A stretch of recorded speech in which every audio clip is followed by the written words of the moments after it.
12 na. 2 minutes before 12.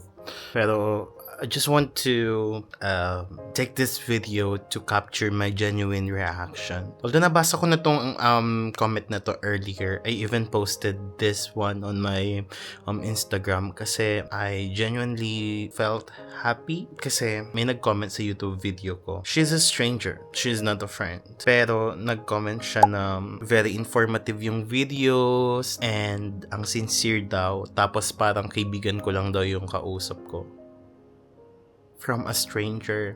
Wala lang, parang sobrang happy ko lang kasi yung goal ko to be as natural as possible kasi kapag talaga hindi ka masyadong totoo, kasi let's be honest, sa social media, everything is twisted a bit, at least a bit. Pero ang goal ko talaga why I restarted this YouTube channel is to be that online friend, to be the most sincere person na you can watch or you can play as your background noise while you're doing something. And that comment made my day kasi don't get me wrong, I love it when my friends are leaving comments in my YouTube, pero iba kapag strangers yung nagko-comment, and that comment lit something up na magpatuloy lang ako sa ginagawa ko.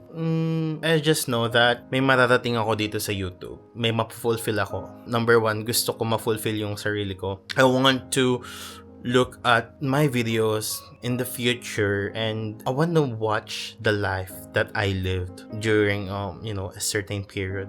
Pero thank you. I really appreciate those people who appreciate me, and hanggat kaya ko magpo-post ako ng mga videos, and I'm still in the process of discovering the right niche for me kasi it's been less than a month since I restarted vlogging kasi ginawa ko na to before pero I wanna know where consistency will take me. Pero I'm very grateful kahit hindi pa lumalagpas ng 500 yung mga long form videos ko, but the idea na may 300 people who actually click the video even you did not finish watching it, by just realizing na may 300 people or 200 people na nag-click sa YouTube ko or sa video ko, it's very fulfilling kasi 300 people, paano may pagkakasyahin sa isang room, diba? You will need a big hall to gather all of them. So to my fellow beginners, or maybe you started doing YouTube before and bumabalik lang kayo, or you're someone na yun lang talaga gagawa ng YouTube video, I just want you to know na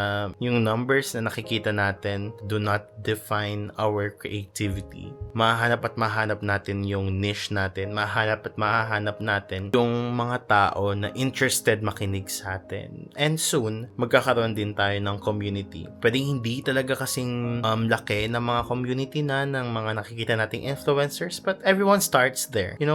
If there's something that I want to tell my fellow content creators who are just starting or restarting like me, is to never compare yung success mo kasi iba-iba tayo ng measure of success. Just be you. Just tell stories. Kahit anong klaseng stories yan, makakahanap ka ng makikinig sa'yo, mga taong aabangan ka every week or every other day kung kailan ka man nagpo-post. I just quickly grabbed my camera to shoot this because I don't want to end this day without capturing my genuine feeling, my genuine reaction kapag iniisip ko yung comment na yun from a stranger. So thank you very much, and let's continue. Let's keep going.